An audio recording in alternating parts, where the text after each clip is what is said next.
मातृभ्यो वंश ऋषिभ्यो महद्भ्यो नमो गुरुभ्यः।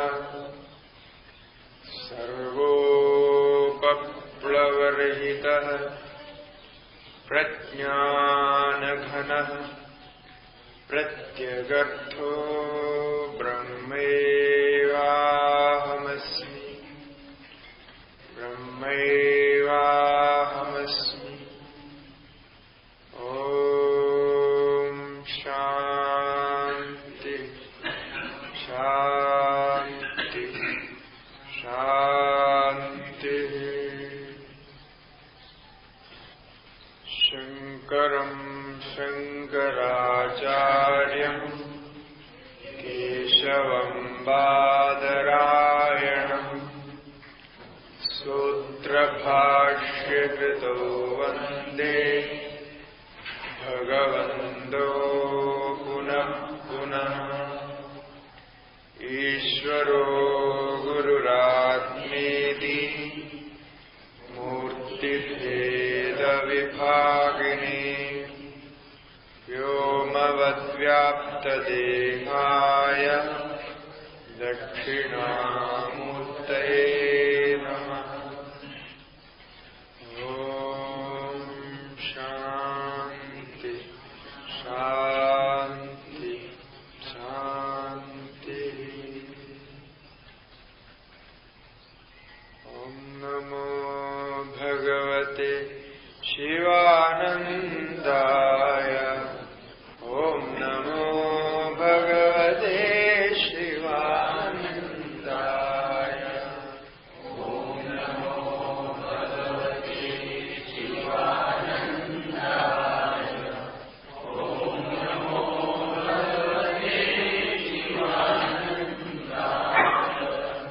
ॐ नमो भगवते चिदानन्दाय। ॐ नमो भगवते चिदानन्दाय। ॐ नमो भगवते चिदानन्दाय। ॐ नमो भगवते चिदानन्दाय। ॐ नमो भगवते चैतन्यानन्दाय। ॐ नमो भगवते चैतन्यानन्दाय। ॐ नमो भगवते चैतन्यानन्दाय। ॐ नमो भगवते चैतन्यानन्दाय।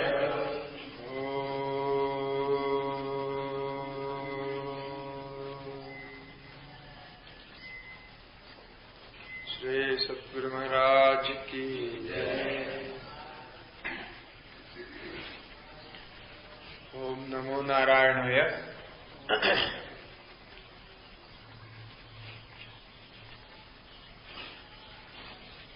श्री भगवत्पाद शंकराचार्य के द्वारा रचित साधना पंचकम है। उसमें हम प्रथम श्लोक पर विचार किए। ये क्रम से ही कुछ साधनों का विचार कर रहा है कि जो साधक जिस स्थिति में है वहीं से आगे कैसे बढ़े, इसके लिए उपदेश दिया जाता है। लोकत्रय में जितने ही भोग्य है उनमें से जो विरक्त हुआ भी भोग्य वस्तुओं को नहीं चाहता है, वही आत्मेच्छा कर सकता है, आत्मा को जानने की जिज्ञासा कर सकता है। तो उसको तदुदित साधन को करना चाहिए। उसको प्राप्त करने के लिए श्रवण मनन निधिध्यासन आदि साधन है आत्मज्ञान प्राप्त करना। तो उसके बाद सबको छोड़ने के बाद जब आत्मा के लिए ही प्रवृत्त होता है तो किसके साथ संग करना चाहिए, किसके साथ संग नहीं करना चाहिए, इस पर विचार करना है। क्योंकि आत्मज्ञान बहुत सूक्ष्म तत्व है, सूक्ष्म चीज है। उसको प्राप्त करने के लिए बहुत सारे सहायक सामग्रियों की जरूरत है। मतलब बहुत सारे मदद चाहिए चारों तरफ से, जो प्राप्त होने पर उसको प्राप्त करते हैं।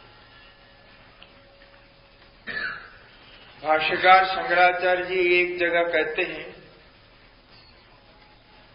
कि शास्त्रज्ञों भी स्वातंत्र्येण ब्रह्मान्वेषणम न कुर्यात्।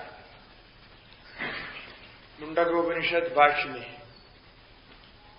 यद्यपि आपने सारे शास्त्रों को सीख लिया, शास्त्र को जानता भी है, तो भी स्वातंत्र्येण ब्रह्मान्वेषणम न कुर्यात्। मैं सब जानता हूं, मुझे किसी की मदद की आवश्यकता नहीं है, ऐसा समझकर अपनी बुद्धि से ब्रह्म को प्राप्त करने की, आत्मा को प्राप्त करने की चेष्टा न करें। इसमें गलतियां बहुत हो सकती है, अब रास्ता से भटक सकता है। अब कितने भी बड़े शास्त्र पंडित हो तो भी गुरु की आवश्यकता है, शिष्ट पुरुषों के संग की आवश्यकता है, तभी आपका मार्ग प्रशस्त हो सकता है। भगवान कृष्ण स्वयं अवतार पुरुष थे, भगवान राम जी भी स्वयं अवतार पुरुष थे, परशुराम जी अवतार पुरुष थे, और स्वयं शंकराचार्य जी भी अवतार पुरुष थे। अवतार पुरुष तो स्वयं ज्ञानी होते हैं, स्वयं भगवान ही होता है, तो भी ये सभी जितने भी है सभी अपने गुरु के पास गए, गुरु के सानिध्य में गुरु सेवा करते हुए शिक्षण प्राप्त किया, ऐसा दिखाई पड़ता है। इसलिए गुरु के शासन में रह करके जो शिक्षण होता है, जो अध्ययन ज्ञान साधन होता है, वही गुरु परंपरा से आपको जोड़कर मार्ग को ठीक करे। इसलिए गुरु की आवश्यकता है, गुरु के बिना ये प्राप्त नहीं हो सकता।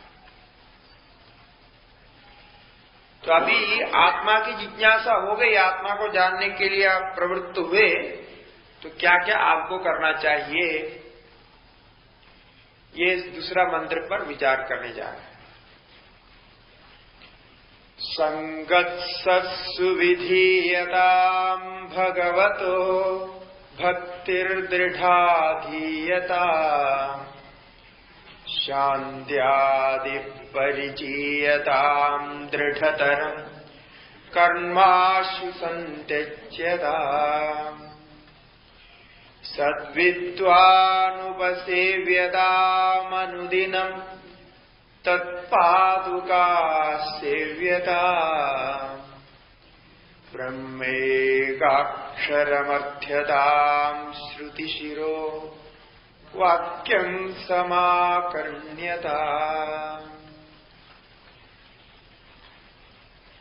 संगत सत्सु विधीयता, संतों का संग करना चाहिए। संत मन जो शिष्ट होता है और हमसे श्रेष्ठ साधक होता है, उसको संत कहते हैं। जो सत्मार्ग में प्रवृत्त है, सामान्य भाषा में इसी को संत कहते हैं। वो किसी भी स्थिति में हो सकता है, कोई सन्यासी भी हो सकता है, गृहस्थ भी हो सकता है, ब्रह्मचारी भी हो सकता है, वानप्रस्थ भी हो सकता है, किसी भी अवस्था में होता है। कोई बालक भी हो सकता है, कोई वृद्ध भी हो सकता है, युवान भी हो सकता है। संत होना चाहिए। अब ये संत बनता कैसा है? सत के साथ जिसका संबंध है उसको संत कहते हैं। जो सत मार्ग में प्रवृत्त होता है उसको संत कहते हैं। अब ये सत किसको कहते हैं? सत क्या चीज है? क्योंकि भगवान ने एक जगह कहा, संकात संजायते कामः, कामात् क्रोधो भी जायते, क्रोधात् भवति सम्मोहः, सम्मोहात् स्मृतिविभ्रमः, स्मृतिभ्रंशात् बुद्धिनाशो, बुद्धिनाशात् प्रणश्यते। ऐसा भी एक संघ के बारे में कहा है कि उस संघ में जाने से सब कुछ नष्ट हो जाता है। प्रणश्यति का अर्थ क्या? पुरुषार्थात् च्युतो भवति, पुरुषार्थ से नष्ट हो जाता है। तो वो भी एक संघ है। और सत्संग भी एक संघ है। सदाम संकः सत्संगः, वो भी संघ है। तो संघ मात्र से दोष नहीं होता है। यदि कुसंग होगा तो दुष्ट वासनाएं, कुवासनाएं बढ़ेगी और संघ का रंग लगेगा। आप दुष्ट बन जाएंगे, पापी बन जाएंगे। और संग यदि अच्छा होता है, उधर सद्वासनाएं, सत्प्रवृत्तियां बढ़ेगी, विचार बढ़ेगा और सत के प्रति जा सकता है। तो ये सत क्या है, अब इस पर विचार करना चाहिए। भगवान ने गीता में 17वां अध्याय में ओम तत्सदिति निर्देशो इत्यादि जो श्लोक आरंभ करके वहां एक प्रकार सत का अर्थ किया। सद्भावे साधुभावेश्च सदित्येतत् प्रयुज्यते, प्रशस्ते कर्मणि तथा सच्छब्द पार्थ युज्यते, यज्ञे तपसि दाने च सदित्येवाभिधीयते। इन सबको भगवान सत नाम से ही कहते हैं। सद्भावे साधुभावेश्च, सद्भाव, सद्विचार रखना, साधुभाव, अच्छे कामों को करना, सद्भावे साधुभावेश्च, और प्रशस्ते कर्मणि तथा, जो वेद विहित कर्म है उन कर्मों को करना, उन कर्मों को जो करता है अथवा उन कर्मों को भी सत शब्द से कहा जाता है। कोई अच्छा कार्य करते हैं तो हम कहते हैं सत्कार्य करता है, कोई दान करता है तो हम कहते हैं सत्कार्य करता है। और यज्ञे तपसी दाने च, यज्ञ करता है तो कहते हैं सत्कर्म करता है, सत्कार्य करता है। तपस्या करते हैं तो व्रत आदि अनुष्ठान करते हैं, तभी कहते हैं सत कार्य कर रहे हैं, ये सज्जन है, तो सत्कार्य करता है। और दाने च, दान करते समय भी, दान करने वाले को भी ये सत्कर्म करने वाला ऐसा बोलते हैं। तो ये सब अर्थ सामान्य रूप से व्यवहार में सत शब्द के लिए प्रयोग होता है,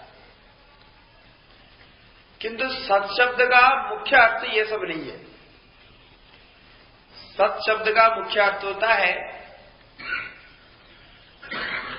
सदैव सौम्या इदमग्र आसीत एकमेवा द्वितीयम्। सत का मुख्य अर्थ परमात्मा ही होता है। सदैव सौम्या इदमग्र आसीत एकमेवा द्वितीयम्, छांदोग्य में कहा कि ये ईश्वर परमात्मा ही, ये सब सृजन होने के पहले परमात्मा अकेला ही था, आत्मा ही एकमात्र था, उसको सत शब्द से कहा जाता है। तो ये आत्मा का स्वरूप है सत। आत्मा ही सत है। उस आत्मा के साथ जिसका संबंध है, उस आत्मा को जो जानता है, उस आत्मा के लिए जो प्रवृत्त होता है, वो संत होता है। उसको कहते सज्जन। अब बाकी भगवान ने जिनमें सत शब्द का प्रयोग किया, वो सब उस आत्मा को प्राप्त करने के लिए साधन है, इसलिए वो भी सत होता है। सत का तो मुख्यार्थ आत्मा ही है, किंतु उस आत्मा को प्राप्त करने के लिए यज्ञ, दान, तप और सद्भाव, साधुभाव, प्रशस्त कर्म, ये सब जो है उस आत्मा को प्राप्त करने के लिए साधन है। इसलिए उन सब में भगवान ने सत शब्द का प्रयोग किया। तो इन सब का जो आचरण करता हो और आत्मा को जो जानता हो, आत्मा के और जिसकी प्रवृत्ति हो, उनको सज्जन कहना चाहिए, संत कहना चाहिए। ऐसे सज्जनों के साथ, संतों के साथ संग करना चाहिए साधु को, ये कहता है। संगत सत्सु विधीयता। कोई पूछेगा कि मुझे अच्छा होने के लिए क्या करना चाहिए, कोई एक कार्य क्या करना चाहिए जिसमें मुझे अच्छा हो, मैं आगे अच्छा होना चाहता हूं उसके, तो उसके लिए एकमात्र दवाई है, एक सीधा उपाय है सत्संग। सत्संग से उसका सब कुछ प्राप्त हो जाता है। सत्संग में जाएगा, कोई भी दुष्ट धीरे धीरे जरूर बदलेगा। ये जितने साधन शास्त्र में बता रहे, सारे साधनों को अपनाए। इसलिए अच्छे होने के लिए कोई सीधा उपाय है तो सत्संग ही प्रथम उपाय है। उसका तो गारंटी है कभी न कभी वो अच्छा बनेगा ही। एक बार हमारे गुरुजन एक दृष्टांत देते हैं इसके लिए। एक बार एक चोर जो है चोरी करने निकला था घर से। देखा कि अभी रात इतनी नहीं हुई है जितनी रात होनी चाहिए, तो चोरी करने के लिए कम से कम 11, 12, 1, 2 तो बजना चाहिए। अभी काफी पहले में निकला हूं, इसलिए कहीं कुछ समय वेट करेंगे। ऐसा सोच के जा रहा था तो पास में एक मंदिर में कुछ प्रवचन, सत्संग, रामायण का पाठ वगैरह हो रहा था। उन्होंने कहा अच्छा है, यही टाइम पास करने के लिए बेस्ट प्लेस है, यहाँ कोई कुछ नहीं सोचेगा, हम यहाँ बैठ जाएंगे, जो कुछ होगा कुछ प्रसाद भी मिल जाएगा खाने को।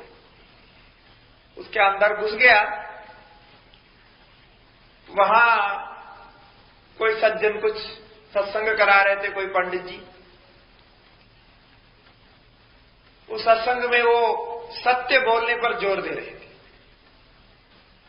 कि सत्य ही बोलना चाहिए, जो है, जो हमारे मन में है, जो हम सोच रहे हैं उसको ही बोलना चाहिए, कभी भी घुमा फिराना ठीक नहीं।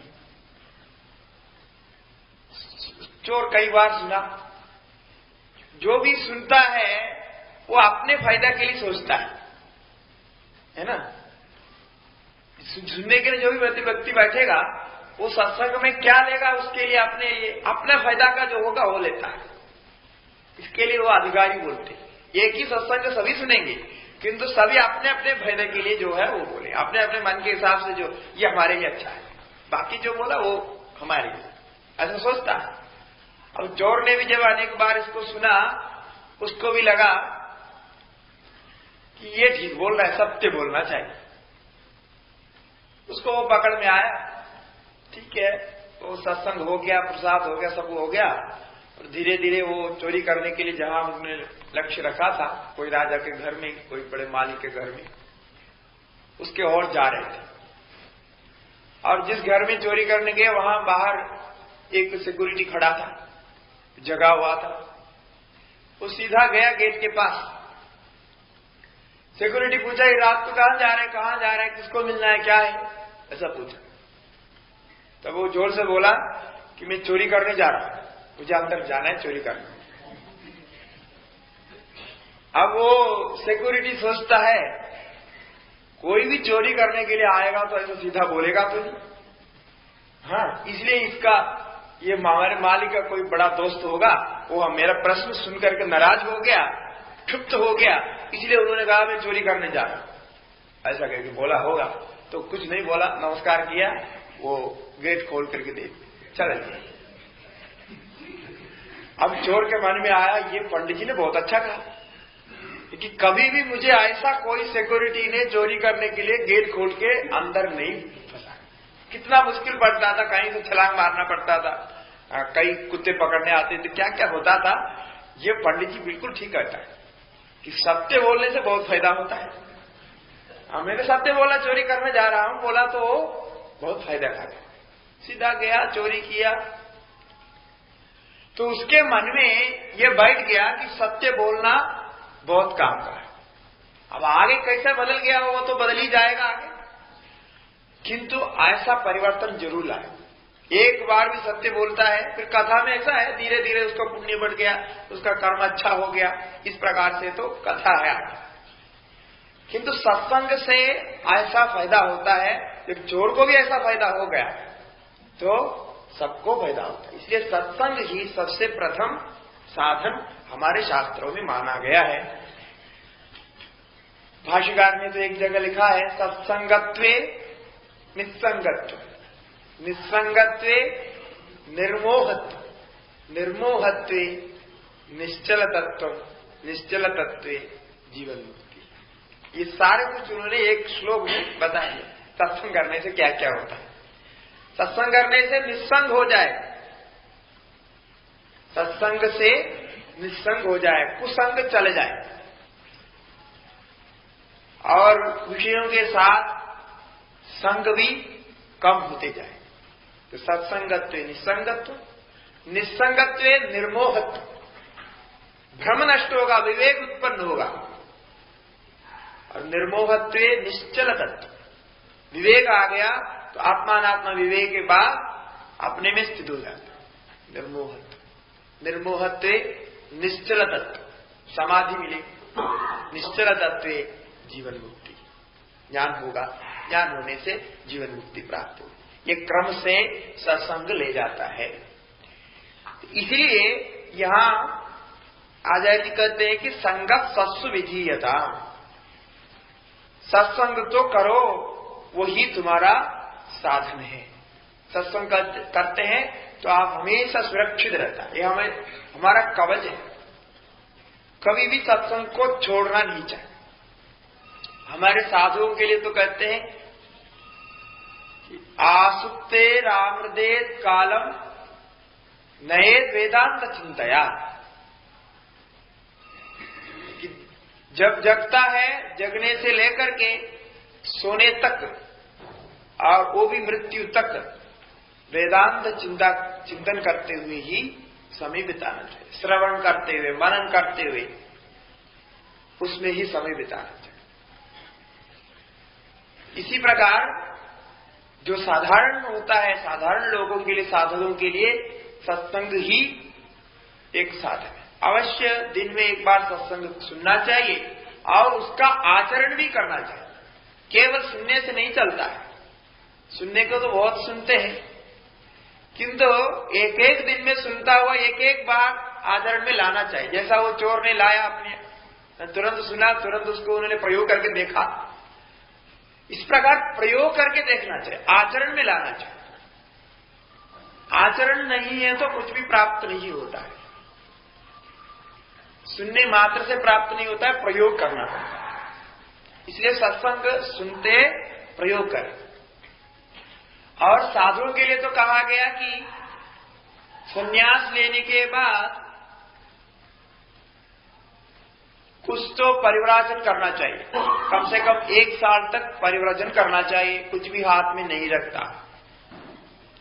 और उसके बाद ऐसे साधुओं के बीच में रहना चाहिए, नया नया संन्यास लिया, आप अकेला कहीं जाके मत रहो, साधु के संग में रहे, जहां साधु लोग रहते हैं बहुत, उसके बीच में रहना चाहिए, ऐसा कहते हैं। क्योंकि वो सुरक्षित होता है, गलत काम नहीं करेगा, सही विचार करेगा, आपको श्रवण करने को मिलेगा। आप गलत रास्ते पर जाएगा तो दूसरे जो बड़े साधु है वो आपको टोकेगा, रोकेगा। ये साधुओं के लिए कहा है। तो अन्य साधक जो गृहस्थ आश्रम आदि में जहां रहते हैं, उनको इस प्रकार के सत्संग जहां मिलता है, सज्जन जहां मिलता है, वहीं रहना चाहिए। जहां सत्संग प्राप्त नहीं है, बहुत दूर है, ऐसा रहा उनको रहना नहीं चाहिए। इससे क्या होता है कि आपको भी उसका संस्कार बढ़ेगा और आपके पुत्र पौत्रों का भी उसका संस्कार बढ़ेगा। तो इसलिए सत्संग का सेवन अवश्य करना चाहिए। जैसा समय मिले वैसा इसके लिए समय भी निकालना चाहिए। कि जैसा सबके लिए हम समय निकालते हैं, सत्संग के लिए भी समय निकालना चाहिए। ये भी एक आवश्यक कर्म होता है। जैसे जिनमें जितने भी हम काम करते हैं सब आवश्यक कर्म है। बोलते हैं धंधा नहीं करेंगे तो कैसे काम होगा, इसी प्रकार करेंगे तो नहीं सोएंगे तो कैसे काम होगा, नहीं भोजन करेंगे तो कैसे होगा। तो ये सब में लगाते हैं ना, ये नहीं करेंगे तो कैसे चलेगा, ऐसा बोलते हैं। इसी प्रकार सत्संग नहीं करेगा तो कैसे चलेगा, ऐसा भाव होना चाहिए, तभी सत्संग का फायदा होता है। सत्संग करते रहने से हम सुरक्षित रहते हैं, मतलब धार्मिक दृष्टि से, और हमारे मन शांत होते हैं और आगे हमें वृद्धि होती है। बहुत सारे सत्संग की महिमा है, वो बहुत कुछ आप लोग जानते हैं। इसलिए इसको सत्संग को यहाँ कहा गया। उस आत्मा अन्वेषी जिज्ञासु के लिए कर्तव्य होता है सत्संग सत्सु विधीयता। फिर क्या करना है, भगवदो भक्ति दृढ़ा धीयता, उसके साथ भगवत भक्ति भी चाहिए। भगवान के भक्ति भी उसके साथ चाहिए। जो व्यापक तत्व है, जो सबके रचयिता है, सबका पालनहार है, सबके अंतर्यामी है, ऐसे जो भगवान सर्वव्यापक भगवान है, उसकी भक्ति करनी चाहिए। यस्य देवे परा भक्ति यथा देवे तदा गुरौ, तो देव में भगवान में भक्ति होनी चाहिए। ये भी हमारे साधन में आवश्यक है, ये भी हमें सुरक्षित रखता है भगवत भक्ति। भगवान के भक्ति ये व्यापक तत्व को, निराकार को यदि नहीं ध्यान कर सकते हैं भक्ति के लिए, तो साकार मूर्तियों को भी ले सकते, क्योंकि सब निराकार को ध्यान नहीं कर सकते। अव्यक्ता ही यदि दुखम देहवद्भिरवाप्यते, ऐसे भगवान कहते हैं कि निराकार निर्गुण का ध्यान करना, अव्यक्त का ध्यान करना बहुत कठिन है, सब लोग नहीं कर सकते। देहवद्भिर ऐसा विशेषण दिया, कौन नहीं कर सकता, जो देहाभिमानी होता है, शरीर में जिसका अभिमान है, वो निर्गुण का ध्यान नहीं कर सकता। मतलब उसकी बुद्धि स्थूल है, सूक्ष्म नहीं हुई, इसलिए नहीं कर सकते। इसलिए उसको शरीर अभिमानी को एक शरीरवान भगवान ही चाहिए। आप शरीर अभिमान कर रहे हैं ना, इसलिए आपका भगवान भी शरीरधारी होगा तो ठीक चले। क्योंकि शरीर अभिमान से जो ऊपर उठा है, निर्गुण ध्यान कर सकता है, नहीं उठा है तो नहीं कर सकता। इसलिए भगवत भक्ति के लिए जो भगवान विष्णु, राम, कृष्ण, देवी, शिव मूर्ति, जो आपको पसंद है, आपकी भक्ति जिसमें हो सकती है, उसके यथोचित भक्ति करें। इसके लिए भी समय अवश्य निकालना चाहिए। कितना भी व्यस्तता हो, यह समय निकालना चाहिए। ये भी नहीं करने से नहीं चलेगा। ये क्यों है, ये सत्संग और भगवत भक्ति और आप जो भी जितने सत्कार्य करते हैं, ये आप आपको हमेशा साथ में आने वाला होता है। और बाकी जो कुछ आप करते हैं आप सब जानते हैं, ये कुछ भी साथ में आता है क्या? कुछ साथ में नहीं आता है। इसलिए साथ में आपको अपने लिए कुछ चाहिए। जो अभी अपने लिए है करके जो सोचते हैं, ये बहुत कुछ अपने लिए नहीं होने वाला है। जो आप सत्कर्म करते हैं वही आपके साथ है और आपको मदद करता है। पाप करते हैं तो वो भी साथ में आएगा, वो आपको परेशानी में डालेगा। ये दोनों साथ में आता है। पुण्य और पाप, धर्म और अधर्म, ये आपके साथ में आते हैं। बाकी जो कुछ आप बनाते हैं करते हैं, ये कुछ भी आपके साथ में आते हैं। आप सोचते हैं इससे मुझे सुख होगा, उसको सुख होता ही है। जो संपादन आप किया उससे आपको सुख होता है, किंतु कब तक होता है ये भी आपको मालूम। जब तक आप उसको भोग सकते हैं तब तक होता है, उसके बाद वो होते हुआ भी आप कुछ नहीं कर सकते। वो सामने सामने रह जाता है, वो कुछ नहीं कर सकते। धीरे धीरे भोग की शक्ति क्षय होती जाती है और अंत में सब भोग को आपको छोड़ना पड़ेगा। कोई भी भोग आपके साथ नहीं रहे। फिर क्या साथ में रहता है? इस प्रकार के जो भगवत भक्ति आपने किया, जो थोड़ा बहुत धर्म किया, दान किया, पुण्य किया, किसी को मदद किया, ये आपको रक्षा करेगा। ये आपको ऊपर ऊपर लोगों में ले जाएगा, अच्छे अच्छे पदों को प्राप्त कराएगा। इसलिए प्रयत्न ही करना चाहिए कि सब कार्य करने के साथ इस लोक में रहने के लिए जो कार्य चाहिए वो भी करें। उसको त्यागने की जरूरत नहीं, जो तो करना ही है तो वो करें, किंतु साथ साथ में परलोक के लिए भी कुछ कार्य करना चाहिए। ये भी अवश्य करने के बातों में रखना है। इसलिए भगवत भक्ति भी अवश्य करना चाहिए। अब लोग बोलते हैं कि हमें 8 बजे ऑफिस जाना पड़ता है, किसी को 7 बजे जाना पड़ता है, 6:30 बजे जाना पड़ता है, समय नहीं मिलता ध्यान के लिए, भक्ति करने के लिए समय नहीं मिलता। रात को 10 बजे वापस आते हैं, फिर थक जाता है, खाते पीते सो जाते हैं। परिवार में बच्चों को देखने के लिए, बच्चों से बात करने के लिए, बच्चों से प्रेम करने के लिए समय नहीं मिलता। बहुत व्यवसाय में प्रयत्न कर। ये हमारे सारे दिनचर्या जो है उलट पुलट हो गई। पहले हमारे बुजुर्गों ने जो दिनचर्या बना के रखे थे वो इस प्रकार आवश्यक कार्य मान इहलोक परलोक दोनों कार्यों को साथ में कराते हुए पूरे जीवन बनाने के हिसाब से उन्होंने दिनचर्या बना के रखे थे। उसमें व्यक्तिगत विकास भी था, पारिवारिक विकास भी था और सामाजिक विकास भी था। उसको सबको मिलाकर रखे थे। इसके सब हम विचार नहीं करते हैं। अभी दिनचर्या ऐसे बदल गई, बाकी सब छूट गया।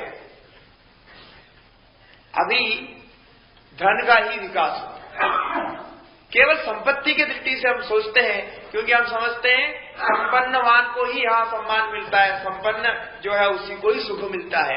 इसलिए हमने सारे दिनचर्या को संपत्ति के लिए ही बनाया। आर्थिक दृष्टि से दिनचर्या आर्थिक दृष्टि से ही हो। इसलिए हमको ध्यान भजन करने के लिए समय नहीं है, भक्ति करने के लिए समय नहीं है। मिलेगा कैसे? क्योंकि 1-2 घंटा हम ज्यादा काम करेंगे तो हम सोचते हैं हम ज्यादा कमा सकते हैं,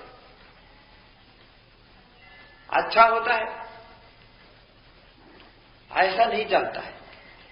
कमाना भी चाहिए अवश्य, किंतु आप गृहस्थ हैं तो परिवार को भी समय देना पड़ता है, परिवार के लिए भी समय चाहिए। और आप गृहस्थ हैं तो आपको धर्माचरण भी करना चाहिए। साधु सन्यासी तो संत तो सज्जन तो करते ही है, उनको तो वही कर्तव्य है, बाकी कोई कर, लेकिन आपको भी करना चाहिए। इसलिए दिनचर्या को बदले। ये दिनचर्या ही सब अनर्थ का कारण है। अभी जितने भी परेशानियां, तमाम टेंशन हो रहा है, परेशानियां हो रहा है, तमाम परेशानियों का कारण ये दिनचर्या बिगड़ने के कारण। सुबह उठने का किसी की आदत नहीं है। 7 बजे ऑफिस जाना है तो 6 बजे उठते हैं, 6:30 बजे उठते, फटाफट तैयार होते चले जाते, समय नहीं है। और रात को 10 बजे आते हैं, फिर और भी कुछ काम होता है तो कभी रात को 12 बजे तक 1 बजे तक भी चलता है, फिर सो जाते हैं। न नींद ठीक से होती है, न वो सुबह उठ पाता है, न कोई कार्य कर पाता है, सारे अव्यवस्थित हो गए। देखिए, शरीर को अपने एक हिसाब से काम करने के लिए बनाया है। शरीर कोई मशीन नहीं है जो बिजली लगाया तो चलते रहे। वो मशीन भी खराब हो जाता है, मशीन भी गर्म हो जाता है, फट जाता है। कौन ऐसी चीज है जो ऐसा ही चलता रहे? कोई चीज नहीं, सब में खराबी होती है। तो शरीर को भगवान ने बनाया दिन रात के हिसाब से, चलने के हिसाब से बनाया। शरीर दिन में काम करने के लिए सुस्त रहता है और रात को उसको आराम चाहिए। रात शरीर अपने सफाई करता है, वो सफाई अपने जो है क्लेंसिंग प्रोसेस जो उसका होता है शरीर में, वो करने के लिए आप टाइम नहीं देते, आप उतना विश्राम नहीं करते, तो शरीर बिगड़ जाता है, मन बिगड़ जाता है, सब कुछ बिगड़ जाता है, फिर टेंशन हो जाता है। तो निश्चित समय पर विश्राम देना चाहिए। कम से कम 10 बजे 10:30 बजे सो जाए और 4 बजे 4:30 बजे उठ जाए।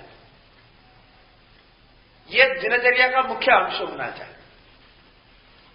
तब देखना आपको सबके लिए समय मिलेगा और आपका पूरा दिन जो है बहुत बढ़िया चलेगा, यदि आप सुबह 4:30 बजे उठते हैं। इसका साइंटिफिक रीजन भी है कि 4:30 बजे के बाद शारीरिक मानसिक प्रवृत्तियां बदल जाती है। मन और शरीर जगने के ओर जाता है। वो केवल आपके शरीर नहीं है, सारे प्राणी जात का शरीर एक साथ ऐसे प्रवृत्त होता है। आप नहीं जानते, पशु पक्षी जग के उड़ जाते हैं, वो नहीं सोते आपके जैसे। तो आपके शरीर भी पशु पक्षी के समान ही बनाया। भगवान का ये पूरा नियम है। वो सूर्य उदय हो जाता है तो सूर्य उदय होने के साथ सबको जगने के लिए भगवान ने तैयार करके रखा है। जितने प्राणी, उनका अलग समय नहीं, वो सब साथ में जगते हैं। इसका कुछ कारण है, ये आप अपने आप सोचने से मालूम हो जाए। कुछ कारण है जो कि सब एक साथ उठ जाते हैं। सोने का समय शरीर के लिए निश्चित है, वो समय पे सोए, वो समय पे जगे। आप जगने के समय में यदि सोता है तो आपके मन में, आपके दिमाग में और शरीर में कुछ धातु बिगड़ जाते हैं, कुछ रासायनिक प्रवृत्ति और हो जाती है और नींद पूरी नहीं हुई, आपको थकान है, आप उठने की इच्छा नहीं करेंगे। तो वैसे दो मन में आप सोता है। एक मन तो उठना चाहता है स्वाभाविक रूप से, और दूसरा जो है जबरदस्ती सोना चाहता। अभी कहाँ सुबह हुआ, अभी हम और सोएंगे। ये उसके बाद आप उठ करके जो कार्य करते हैं, दिन भर आपको ये टेंशन बना रहता है। ये जो प्रवृत्ति जो हुई सुबह, वो बना रहता है। इसको बदलना पड़ेगा। सुबह उठने का क्रम बनाना है और उसके बाद बहुत सारी बीमारियां ये सुबह उठने मात्र से ठीक होती है। शरीर की बीमारी और मन में भी बहुत अच्छा होता है, मन शांत रहता है और समय के अनुसार काम करता है। और ऐसे जब आप दिनचर्या को बनाएंगे, 10 बज गया, 10:30 बज गया, तो आपको उसके बाद कुछ भी काम रहे वही बंद कर देना चाहिए। क्योंकि मन व्यवस्थित काम करना जानता है, अव्यवस्थित काम करना मन नहीं जानता है। मन का स्वभाव नहीं है वो। आप उसको अपने लालसा के कारण, लोभ के कारण अव्यवस्थित कर रहे हैं। शरीर भी स्वाभाविक रूप से व्यवस्थित काम करता है, अव्यवस्थित काम नहीं करता। यदि उसको आप उल्टा पुल्टा करेंगे तो सब अव्यवस्थित हो जाएगा, मन अव्यवस्थित हो जाता है। कि मन को आप समय दीजिए, फिर आप देखना उस समय पर वो काम करने के लिए वो पक्का तैयार होता है। उसको बताना नहीं पड़ता, पूरे शक्ति के साथ वो काम करेगा। किंतु आप मन को समय नहीं देते हैं, अपने अपने काम करने के समय नहीं देते, मन को विश्राम नहीं देते, शरीर को विश्राम नहीं देते, सारा बिगड़ जाता है। आप कोई धार्मिक कार्य कर नहीं सकते, शांति से सोच नहीं सकते। ये लोग मन कमाने के चक्कर में ही सारे सब कुछ चले जाते। कमाना चाहिए, कमाना नहीं चाहिए ऐसा नहीं कह रहे कि कल से आप कमाना नहीं है, ऐसा नहीं। क्योंकि आप लोग कमाने से हमारा भी चलता है। है, क्योंकि गृहस्थ आश्रम ही अन्य आश्रमों की रक्षा करता है। ब्रह्मचर्य आश्रम कोई रक्षा कौन करता है?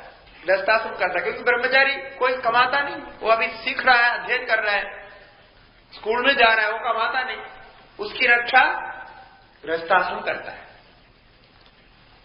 और जो संन्यास ले लिया वो भी कुछ काम धंधा नहीं करता, उसकी रक्षा कौन करता है? वो भी गृहस्थी करता है। समाज में जो असमर्थ है, जो लाचार है और कोई काम धंधा नहीं कर सकता, ऐसे समाज में भी तत्व है, उसकी भी रक्षा सब गृहस्थी ही करता है। इसीलिए शास्त्रों में यह कहा कि यह गृहस्थाश्रम सभी आश्रमों का आश्रम है, सभी आश्रमों के माता है, क्योंकि सबको पालन पोषण करता है। ये व्यवस्था इसी अभी भी ऐसे चल रहा है। इसलिए गृहस्थ होकर के अव्यवसायी हो ये नहीं कहते, गृहस्थ होकर के व्यवसाय ही होना चाहिए, मतलब काम धंधा करना चाहिए, वो उसका धर्म है। किंतु वो ऐसा नहीं काम धंधे में ही लगे, उसके साथ धर्माचरण भी करना चाहिए, ऐसे सत्संग भी करना चाहिए, सत्ग्रंथों का पाठ करना चाहिए और इस प्रकार के दिनचर्या को व्यवस्थित करना चाहिए। इसको कहते हैं आचार, इसको कहते हैं पालन। सत्संग सुनने से इसका पालन आचार नहीं करेंगे तो कोई फायदा नहीं। अभी आप बदल के देखिए धीरे धीरे अपने दिनचर्या को, फिर देखना आप में क्या परिवर्तन होता है। आप पहले से ज्यादा काम कर पाएंगे, पहले से ज्यादा आप में शक्ति रहेगी, ऐसा होता है। इसलिए रात को कभी भी अधिक समय मन को व्यस्त न रखें, शरीर को व्यस्त न रखें, इससे तो कुछ भी नहीं बन सकता। न इस लोक में आप सुखी रह सकेंगे, न परलोक में मिलेगा, परलोक के लिए कुछ करने के लिए आपका टाइम नहीं। इस प्रकार ये भगवत भक्ति और सत्संग, ये दो बात जो कही, इसके लिए समय अवश्य निकालना चाहिए, ये हमारे अवश्य कर्तव्यों में आता है। आप साधक बनना है तो इसको करना है। इसलिए भगवदो भक्ति दृढ़ाधीय। लोग में ऐसे एक गलत फहमी है, भ्रम फैला हुआ है कि भक्ति करने से धंधा सब बंद हो जाता है। ऐसा लोग सोचते हैं कि भक्ति करेंगे तो भक्ति में चला जाएगा, धंधा कौन करेगा। ऐसे माता पिता बच्चों को डराते, समाज जो है डराते, यदि धंधा करो अभी भक्ति मत करो, भक्ति को अब बुढ़ा होने की बात करें। जब सब कमा करके तैयार हो जाएगा, रिटायर हो जाएगा, सब बैंक में सब जमा हो जाएंगे, महीने में पैसा मिलते रहेगा, फिर हम भक्ति करेंगे, समय बहुत रहेगा हमारे पास, अभी नहीं कर। ऐसा नहीं। हाँ, इस पर हम सब जगह ये कहते रहते हैं कि आपका जो शरीर का, मन का जो मुख्य अंश है वो कब है? जवानी में, है ना। शरीर मन सबसे अच्छा काम करता है कब? जवानी में। और शरीर मन जब अच्छा काम करता है तो क्या कार्य करना चाहिए? सबसे अच्छा कार्य करना चाहिए ना। जब बचपन में रहता है वो तो अज्ञात रहता है, उसको कुछ अता पता नहीं रहता, वो क्या करना है उसको निश्चित ही नहीं है। और 60-70 हो जाते हैं तो फिर शरीर में ताकत नहीं रहता है, मन में भी ताकत नहीं रहती। कई लोग बोलते हैं आप तो श्लोक पढ़ते हैं, ये करते हैं, इसको सब हम पढ़ना चाहते हैं, याद करना चाहते हैं, किंतु क्या करें, अभी मृत हो गए, कुछ भी याद नहीं रहता, ऐसा बोलते हैं। याद कैसे रहेगा? आपने सारे शरीर के, मन के शक्ति इस्तेमाल कर दी। वो सबसे जो आपका तरुण अवस्था, युवान अवस्था होता है, वही शरीर और मन से दोनों से सुस्त काम करने का समय होता है। और उसको आप किसमें लगाते हैं? पूरे कमाने में लगाते हैं। और वो क्या कमा रहे हैं? बाद में इस लोग में कुछ प्राप्त करने के लिए जो भी कमा रहे। देखिए, हिसाब से आप यदि देखेंगे, माने आप आगे पीछे का सब हिसाब करके यदि देखेंगे तो आपको नुकसान ही है, कुल मिला के नुकसान होगा। यदि उसी समय आप इस लोग के साथ परलोक के लिए भी कुछ काम करेगा, आपके बचत ज्यादा होगा ना, क्योंकि आप इसका फल को परलोक में भोग सकते हैं।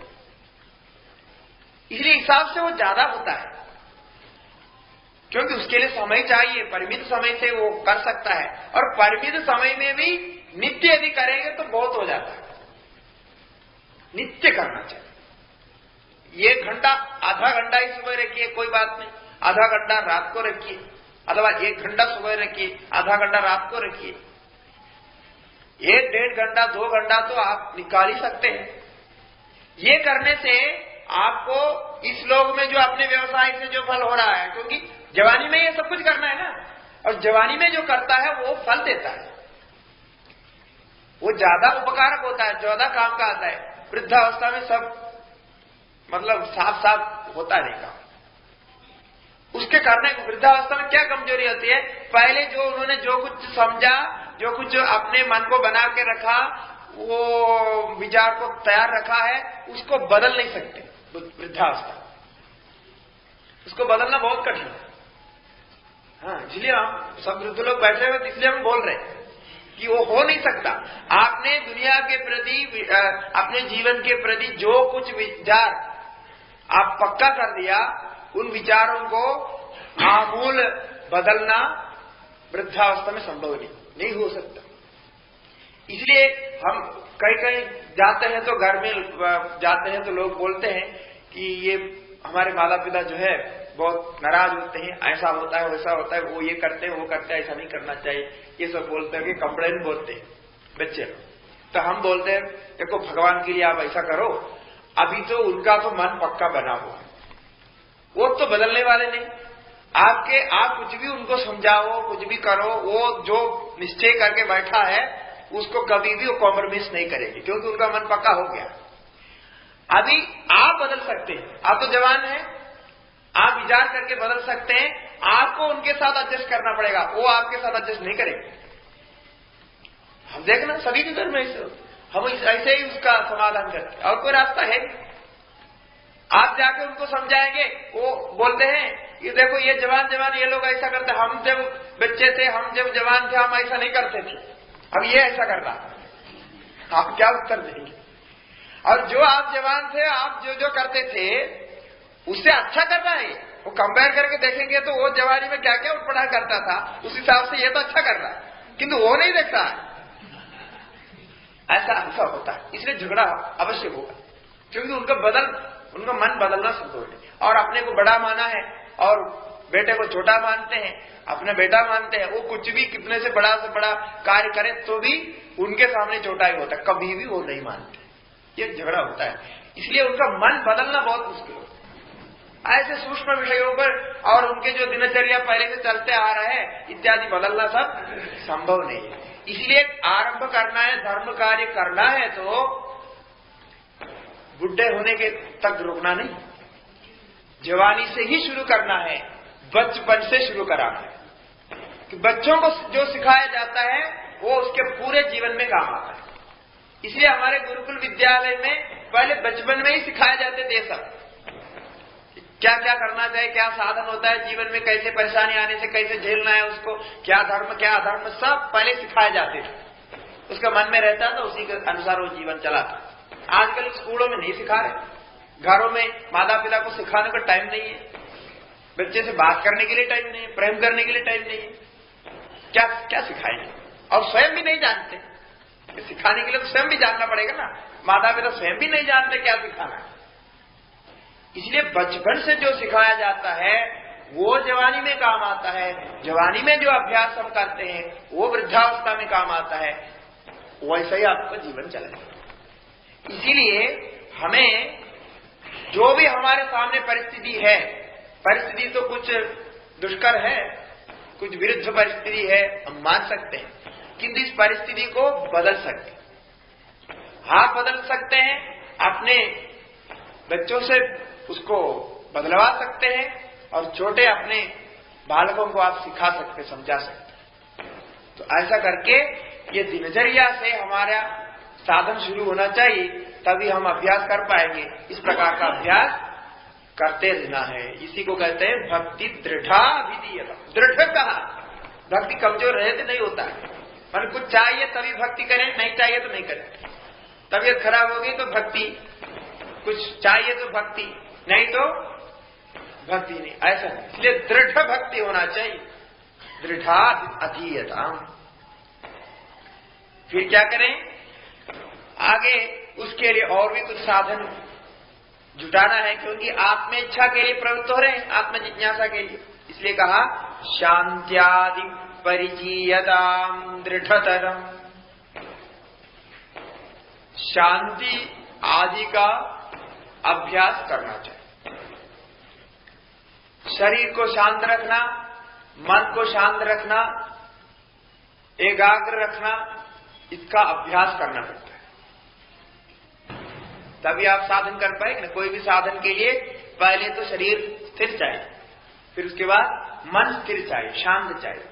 इसलिए शांति आदि से जो काम क्रोध आदि जितने भी दोष हमारे अंदर है, जो भी हमको प्रवृत्त करता है, मैंने गलत काम करने में, ऐसे ऐसे जो प्रवृत्त करता है, ऐसे जितने विकार है वो सब आप जानते हैं। उन विकारों को रोकने का अभ्यास करना चाहिए। अभ्यास करते करते वो रुक जाता है। अब ये अभ्यास कब हो जाता है, ये भी वृद्धावस्था में होना संभव है। ये भी जब जवानी रहता है तभी अभ्यास करना पड़ता है, वृद्धावस्था में अभ्यास करेंगे नहीं हो सकता। हाँ, ऐसा बहुत, हमने तो कई ऐसे घुसे, इतने घुसे लोगों को देखा कि एक हमारे गांव में रहता था, बहुत बड़ा जमींदार, उसके पास पैसे की कोई कमी नहीं, बहुत अपने जीवन में इतना स्ट्रिक्ट है, किंतु जितना वो स्ट्रिक्ट है, जितना प्रिंसिपल्ड है, उतना उसको गुस्सा भी आता है। वो स्वयं तो अच्छा काम कर रहा है, जीवन चला रहा है, किंतु उनका मन में ये भी रहता है मेरा जैसा मेरे परिवार में सभी करना है और बाहर वाला भी करना है। अब ये तो संभव नहीं। वो 8 बजे नाश्ता करेगा, टाइम रखा 8 बजे, वो नाश्ता 8:10 पर नहीं करता है, न 7:50 पर करेगा, वो 8 बजे ही करेगा। 8 बजे जब आएगा वहां उसके टेबल पर नाश्ता होनी चाहिए। ऐसे व्यक्ति को मैंने कभी अभी तक देखा नहीं। अभी भी मैं उसको मिलता हूं, अभी भी ऐसा है। वो अभी 80 साल के ऊपर हो गए और 1 बजे खाना खाएगा, वो 1 बजे ही खाएगा, उसके आगे भी नहीं खाएगा, बाद में भी नहीं खाएगा। यदि 1 बजे नहीं हुआ खाना तो उस दिन नहीं खाएगा। बहुत जबरदस्त है। और रात को भी ऐसा है, कुछ भी हो जाए वो 10 बजे सोएगा। और इसी प्रकार सब लोग सोना चाहिए बोलेंगे तो चलेगा क्या? अब 10 बजे वो सोने जाएगा, फिर घर में कोई आवाज सुननी नहीं चाहिए। उनके 2 बेटियां हैं और 1 बेटे हैं और सब परिवार है। अब कैसे हो सकता है? वो 10 बजे सोने जाए, कोई दूसरे को आधा घंटा कुछ और काम करना है, तब 10 बजे हो गया, वो सोने कमरे के अंदर गया तो सब लोग सो जाना चाहिए। फिर घर में आवाज सुने तो उसको नाराज हो जाए, फिर उठ के आएगा, उससे नाराज हो जाए। उस दिन नहीं हुआ तो दूसरे दिन उसको पकड़ के मारेगा कि तुमने रात को क्यों हला किया। ये हम बहुत साल से देखते आ रहे थे, तो हमने देखा इसका फायदा क्या होता है। फायदा ये हुआ कि सारा उसका मतलब उसके अपने लिए तो स्वार्थ के लिए तो सब अच्छा है, लेकिन बिल्कुल वो प्रैक्टिकल नहीं। दूसरे से सभी से हमेशा उसका नाराज, वो झगड़ा होता ही रहता है, हमेशा कुछ न कुछ उसको झगड़ा होता है और झगड़ा होने पर वो कोर्ट में जाएगा। वो कोर्ट केस से कभी वो मुक्त नहीं होता। उसके कहीं जमीन है, कहीं कुछ कोई पानी छोड़ दिया, कहीं कुछ कर दिया, फिर उसका तो एकदम हिसाब किताब चलता है कि हम ऐसे ही पानी। वो तो दूसरे को कोई परेशानी नहीं करता है, कभी भी दूसरे को कोई परेशानी नहीं करता, मदद करता है दूसरे को। किंतु दूसरे से उसके हिसाब से कुछ भी परेशानी हो जाता है, वो इतना क्षुब्ध हो जाते हैं, थोड़ा भी सहन नहीं कर सकते। यहां तक कि उसके पानी पीने का टाइम है, उसी समय पानी पिएगा। अभी कोई गेस्ट आया, समझ लीजिए कोई मतलब बेटाइम में आ गया, वो उसको तो पानी पिलाएगा, चाय पिलाएगा, लेकिन उसके साथ ये नहीं पिएगा। अब दूसरे को परेशानी हो जाता है, कोई उसके साथ आएगा तो नहीं पीता, तो ऐसा हो जाता है। इस प्रकार से इतना पक्का बहुत मुश्किल। उसके तो वो जो माता है, उनकी जो पत्नी है, उनको तो हम हमेशा नमस्कार करते हैं, हम उनको नमस्कार नहीं करते, वो तो बड़ा है ठीक। लेकिन वो माता इतनी सहन की कि वो कुंती देवी से भी बढ़कर है। वो ऐसे होता है, ये तो बहुत जबरदस्त, ऐसा नहीं, उसका तो कोई मतलब नहीं। इसलिए शांति हम लोग जब अभ्यास करते हैं तो शांति हमारे वातावरण में भी होना चाहिए। हमारे अपनी शांति के लिए दूसरे को परेशान करें, ऐसा कभी नहीं होना चाहिए। वो शांत नहीं हो सकता है। स्वयं शांति के साथ दूसरे के भी शांति, परिवार में शांति। जब परिवार शांत है तो समाज अपने आप शांत हो। इसलिए शांति का अभ्यास के लिए जो कुछ नियम आप बनाएंगे, वो बनाते समय आपको ये देखना है कि हमारे साथी को भी इसके साथ मिलने के लिए अवसर मिले, ऐसे व्यवस्था बनाए, ऐसे समझा करके बनाए, तभी आप शांत हो सकता है। किंतु शांति आदि का अभ्यास नहीं करेंगे तो साधन आगे नहीं चलेगा। इसलिए कहा कि सत्संग भी होना चाहिए, भक्ति भी होनी चाहिए और शांति आदि का भी अभ्यास होना चाहिए। कर्माशु संत्यज्यता, इसके बारे में कल कहेंगे, आज का समय हो गया। ओम पूर्णमतः पूर्णमिदं पूर्णात् पूर्णमुदच्यते पूर्णस्य पूर्णमादाय पूर्णमेवावशिष्यते। ओम शांति शांति शांति। सद्गुरु महाराज की